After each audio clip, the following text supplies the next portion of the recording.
Hi, I'm Joe Harroz, president of the University of Oklahoma. I want to welcome you to our Conversations with the President. This platform gives me the chance to talk to some of the great people who make OU so special. Make sure you're subscribed to Conversations with the President, and you'll be the first to know when new episodes are released. Let's get started. Welcome to this episode of Conversations with the President. As you can immediately tell from our surroundings, this is no ordinary podcast.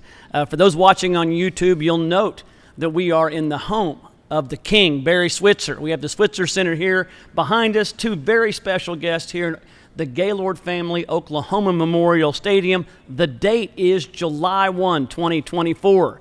It's a historic day, one of the biggest in the 130-plus years of college athletics at the University of Oklahoma. This is the day that we move to the SEC Conference. Long anticipated, overdue.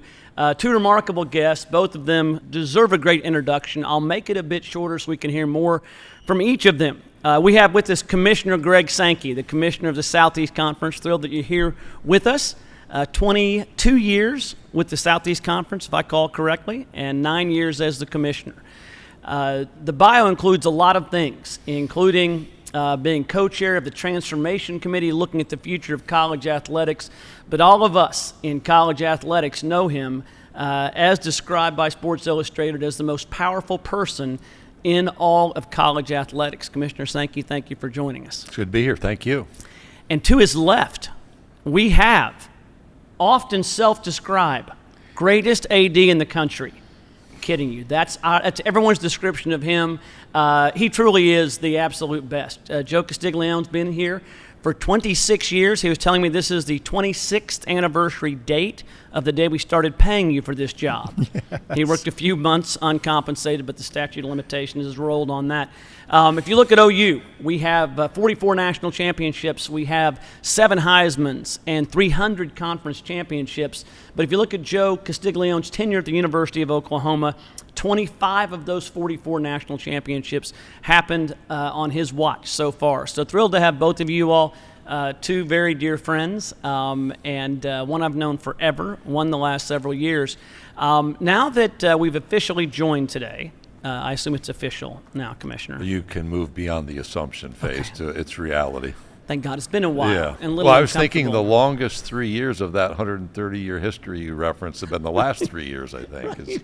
We've announced and then waited and waited and waited. So to have today the official entry date for both the University of Oklahoma and your colleagues from Texas is it's rewarding and it's exciting and it's a new era. Well, we're absolutely thrilled. It has been a long time coming.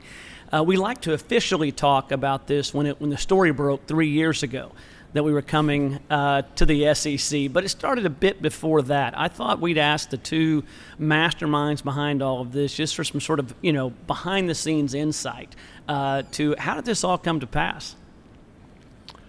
I'll start with, Joe and I have known each other.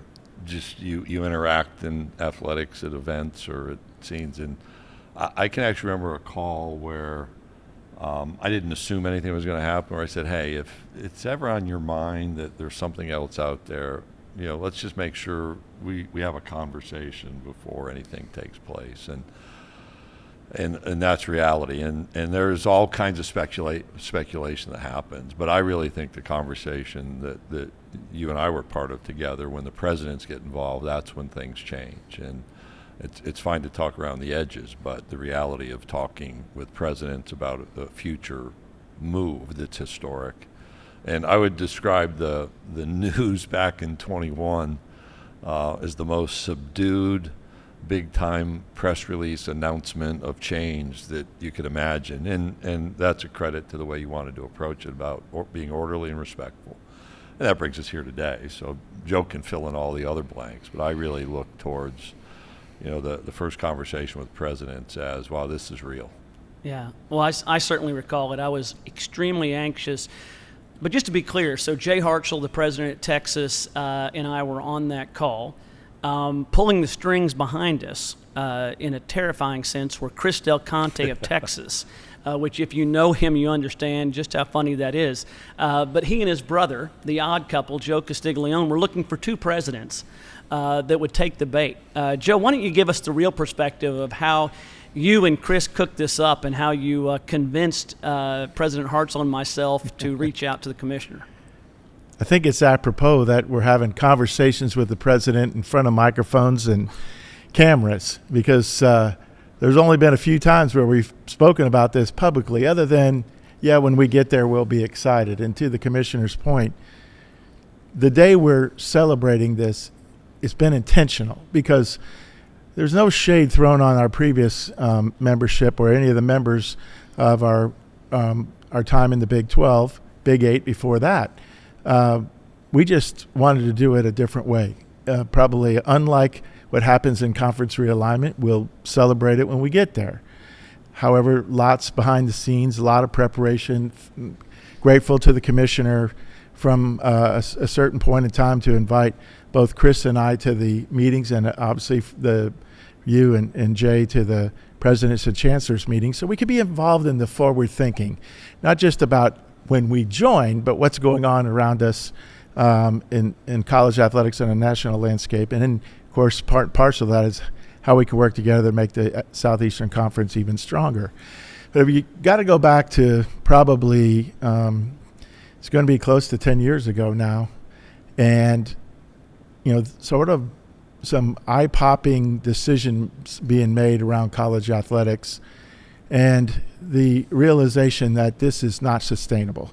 What we're doing or not doing, as the case might be, is not good for the long term of college athletics. And now we're in a spot where the dog caught the car, and what are we going to do with it? But we saw that both in our own league as well as nationally. And so, as you know, we quietly worked on a deep dive about ourselves. This is more about what's Oklahoma's place, its role, its strength, and where do we want to position ourselves in the future, and what that's going to look like.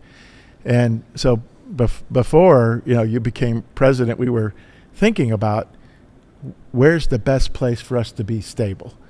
And the Big 12, no secret, had gone through dramatic change twice. We really count 3 times, because 2 of the 3 were teams leaving, and the third was 2 teams coming. And we'd even, I go back to that 10-year period, what triggered our thinking was the Big 12 looking at expanded membership.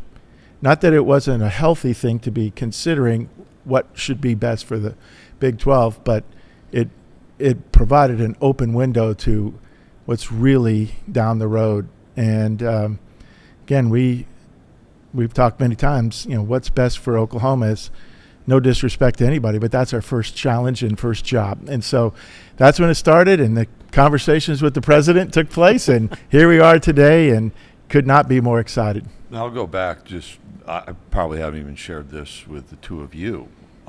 I became commissioner of the Southeastern Conference in June of 2015. So as you noted, made it through 9, I'm a month now into year 10, and we'll see how long we keep it rolling. But my first, no training wheels on with the commissioner meeting was October 2015 with our presidents and chancellors, 14 members.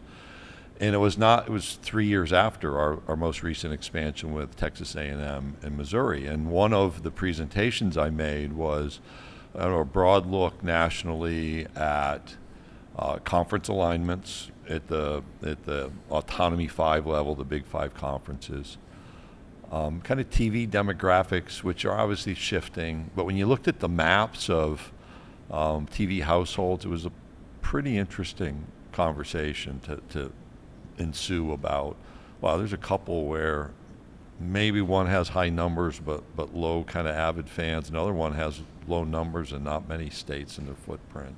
And then we looked at the range of media contracts coming up over the next decade, and we're almost at the end of that decade.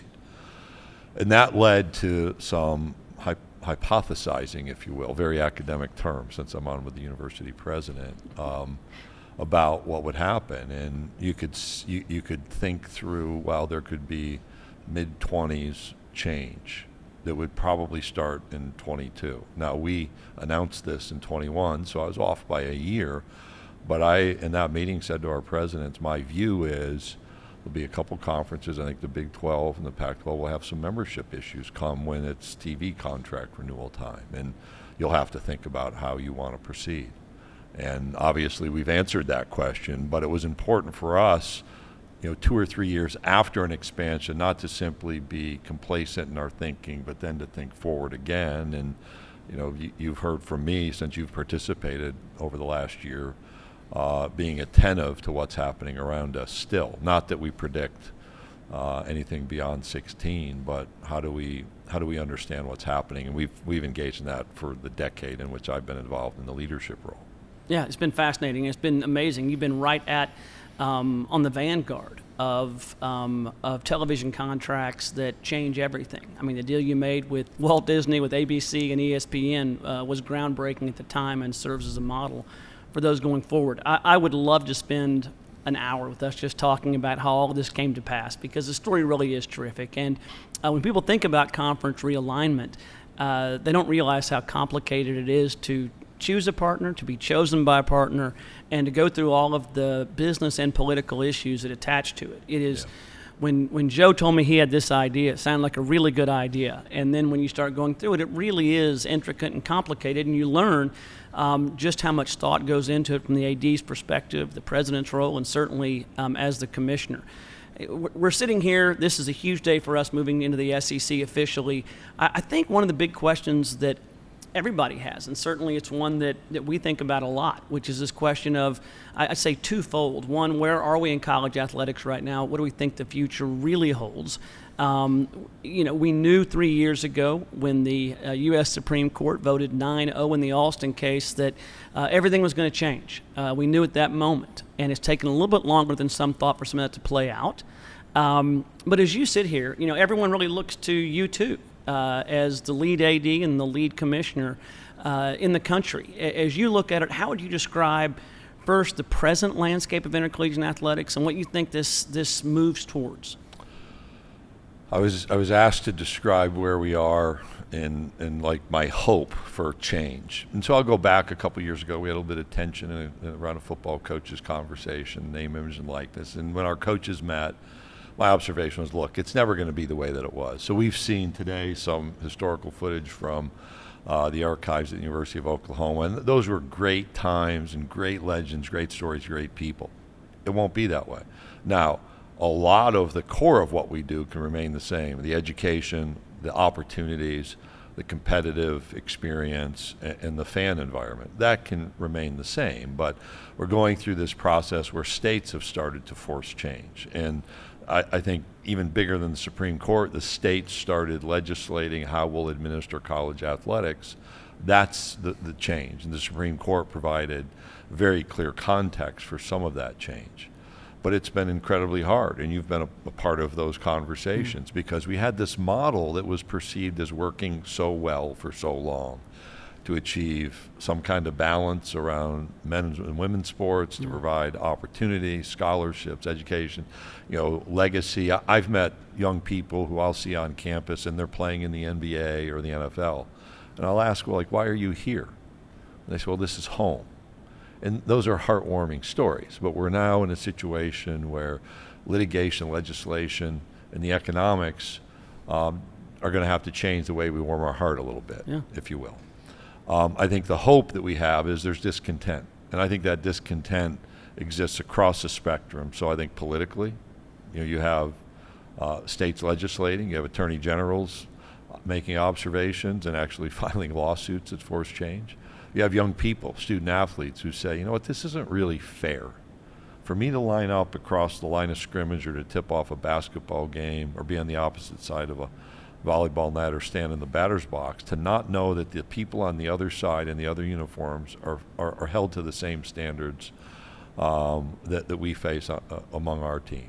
And I think that speaks to the need for national consistency. Now, we've got to accelerate our decision making. We have a decade's worth of decisions around this litigation settlement that's been announced to make in a matter of months and no longer than a year.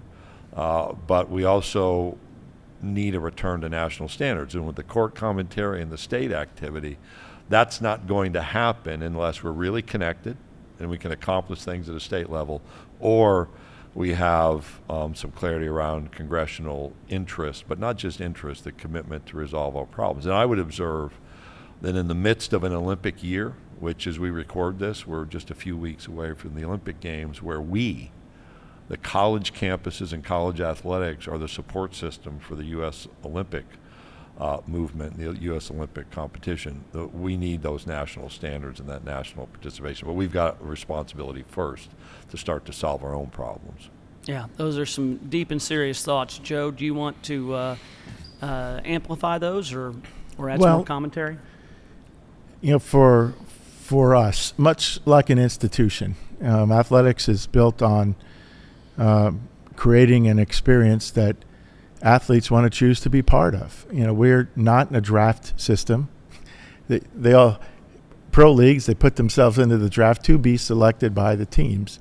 We're not acquiring our talent that way. We have to recruit. So there are loads of things that go into a prospective athlete's decision to come in the first place and now stay and stay for more than a year. And we still have to understand at the core why they're here. In our case, we're developing the younger end. Now, we always know in sports there's somebody that defies all logic and is wise beyond their years or developed beyond their years. But for us, it's still about development.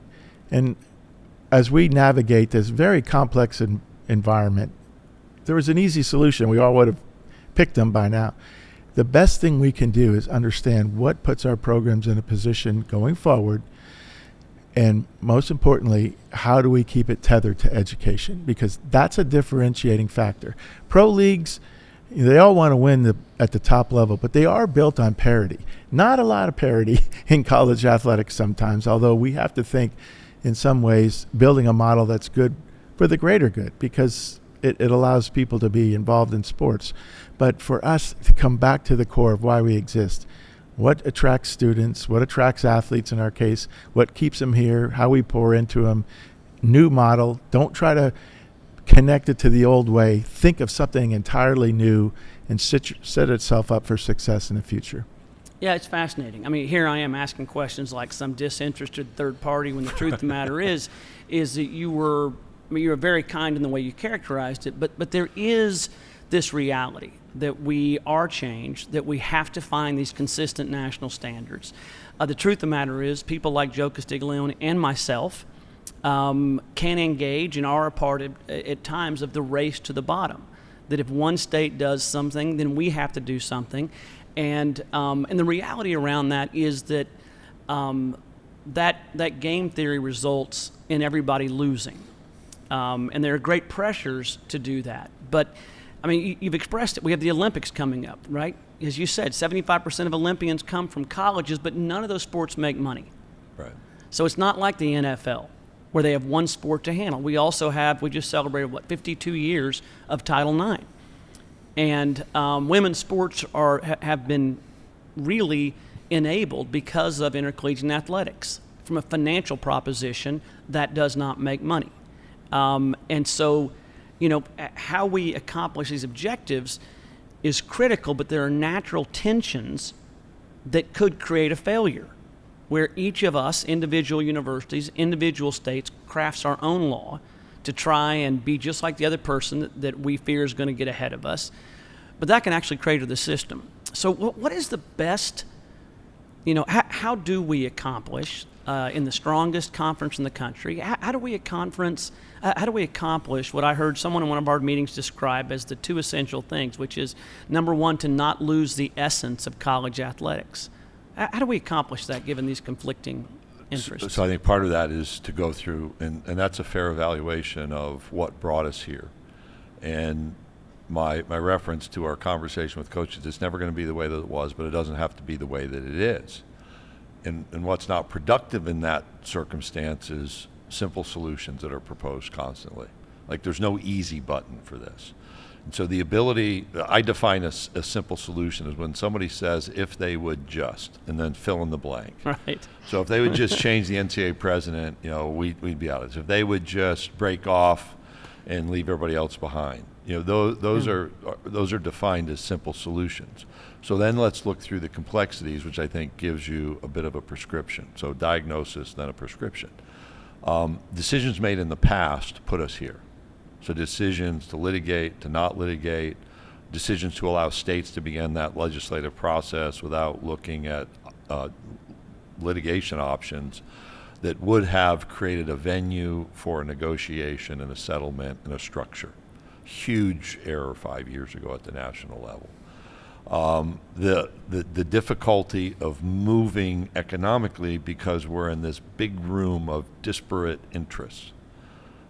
There's no circumstance with which I'm familiar where the University of Florida and Fordham University go in a room with a bunch of other universities. I'm not picking anybody in particular, just use a couple, we'll go to F in the alphabet, and say make decisions that serve everybody's interests, because one's downtown in Manhattan and one's a large public land grant university. But we do that in college sports.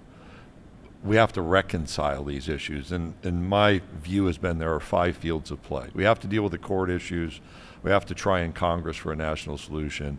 The states and the conferences. So if we as a conference can come together around solutions, can we populate those across our now 12 states? I think that's viable to a certain extent, but can we agree?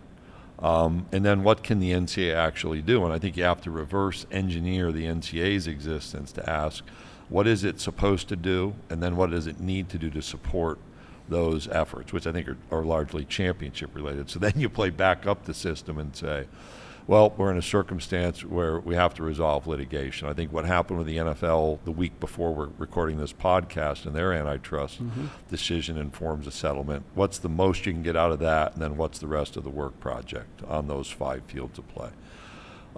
There are other solutions that have been identified, if we just make them employees. Now remember the definition of a simple solution, because people don't explore those complexities. People talk about collectively bargain. Well, it works in the pro leagues, but you have to actually go back and conduct the evaluation. So we're going to have to work through the hard issues. I do think the threat, if you will, or the reality is we have to make a decade's worth of decisions that were pushed off because we were comfortable in our space. We have to make those decisions in a matter of months, maximum 12 of those months. So a year from now, that model has to largely be reshaped. Not everything, but as much as we can reshape. That's the responsibility. Yeah. Well put. Joe, do you look at this with optimism or pessimism? Optimism, because I love college athletics, and I think it's something totally different that is part of our society. Yes, it's going to look in some ways completely different than it's ever looked, and we have to train ourselves, because that's been part of the system that's been developed in well over 100 years since President Roosevelt created a governing body. But I do believe in what takes place in that transformation of young people. Yes, there's that 2-3% that go on and play beyond their years of eligibility, but this is something that's special, and it means a lot to not just their life down the road, but collectively when their lives are shaped well, they're starting to shape other parts of society.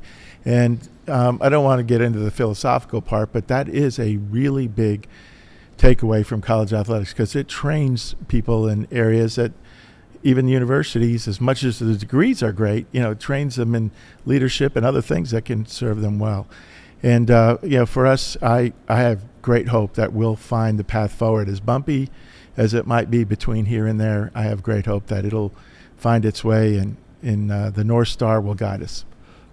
I'll give you part of the reality that needs not be lost, is when you think about major change in college athletics over the last 50 years, it is externally driven, largely. And we can make some decisions about recruiting calendars and things like that, how many games we play, but you go back to Title IX.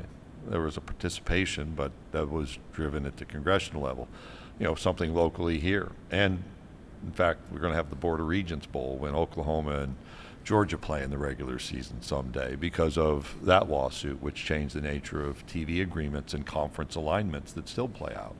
And you think about the antitrust issues dating back to really 96. And again, hey, this worked. We can control these things. That was the notion. And we've been told over and over, you're going to have to give up that control and deal with the base level economic issues. I think from the Hope standpoint, that allows us to have those competitive experiences, those athletic opportunities, the educational outcomes, and the fan engagement that we want. So that type of similarity can exist, but those structures around those four elements, those are the adaptations, and those are just hard because it's again been perceived as working so well for so many. Yeah, and the irony's not lost on me. The big litigation, certainly one of those big milestones, was the 1984 case, U.S. Supreme Court case that you referenced, where Oklahoma, sued the NCAA and won, which then opened up TV rights. I wish we had an hour and a half for this conversation. What I think is, and I appreciate you all being, so engaged, because here on a big day of celebration, we realize there is this reality that's taking place right now where big decisions have to get made in the next several months that haven't been addressed for over a decade. And I love the fact that you two are at the helms in your roles, because it does matter. That's one of the things I think is fascinating. When you watch or listen to this podcast, I think there's two things to take away. One of those is that college athletics is special. It's special for the student athlete, and it's one of the few things that binds us together as a country, right? Democrat or Republican, right? Red versus blue. You love college athletics. It's made a difference. It is the difference maker in our position in the Olympics, and it's been that which has done more, I would argue, than almost anything to help make sure women get an equal opportunity in this country. So intercollegiate athletics is often thought of as, just a competition. It's not just a game, right? The idea, the slogan of it just means more is very real. Athletics means more than just athletics. It means a lot to us. There are a lot of changes, and to me, it's very heartening that we have two of the absolute best in the business that are here leading this, because it is complicated. You're dead right, Commissioner. Anyone that says if they just do that, right, or they can break it down into two issues, it's not. It's hyper complex, and it will solve itself the wrong way if we aren't the ones to solve it. So I appreciate both of you all so much for being here. I know that there's a whole host of activities scheduled for the day, and I appreciate you all stepping in for this podcast. And I want to thank all of the listeners for being a part of this. This is a very special edition of Conversations with the President, hosted here in the Barry Switzer Center in the Gaylord family Oklahoma Memorial Stadium. Thank you all for being here, and look forward to hosting you all next time.